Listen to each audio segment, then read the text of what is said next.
देख रहे हैं विकासनामा न्यूज, आपके साथ मैं हूं राशि। आइए खबरों की शुरुआत करेंगे। राष्ट्रीय स्वयंसेवक संघ आरएसएस प्रमुख डॉक्टर मोहन भागवत को चित्रकूट रवाना होना था, इसलिए केदारपुर से रेलवे स्टेशन तक रास्ते को पुलिस ने घेरा हुआ था। झांसी रोड थाना सर्कल की सीएसपी हिना खान रोड को चेक करते हुए जा रही थी, तभी विवेकानंद तिराहे की कुछ दूरी पर सड़क किनारे कार को खड़ी देखा। जब उन्होंने कार में झांका तो कार में दो युवकों सीट के बाजू में बंदूक की नाल दिखी।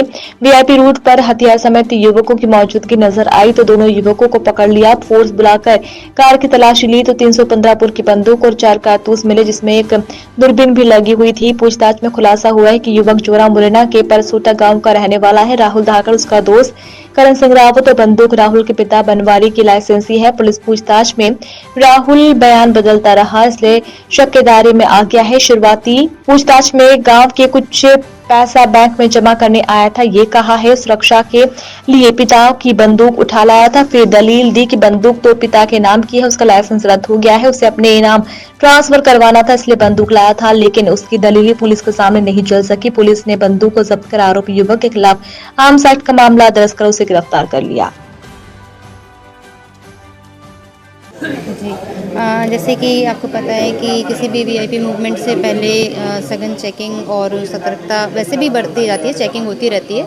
तो इसी चेकिंग के दौरान एक सफ़ेद कलर की कार में 4 लड़के बैठे थे और जिनको पूछा गया, जिनसे पूछताछ की गई, संदिग्ध लग रहे थे। जब गाड़ी चेक की गई तो गाड़ी में एक 315 बोर की राइफ़ल मिली, जिसका लाइसेंस एक्सपायर हो चुका था और लाइसेंस उस लड़के के नाम पर भी नहीं था, उसके पिता के नाम पे था और मुरैना का लाइसेंस था।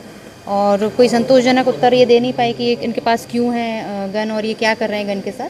तो फिर उसमें आर्म्स एक्ट के तहत कार्रवाई की गई और उनको थाने भेजा गया। क्या वजह थी कि मतलब मुरैना से गोली हथियार लेके?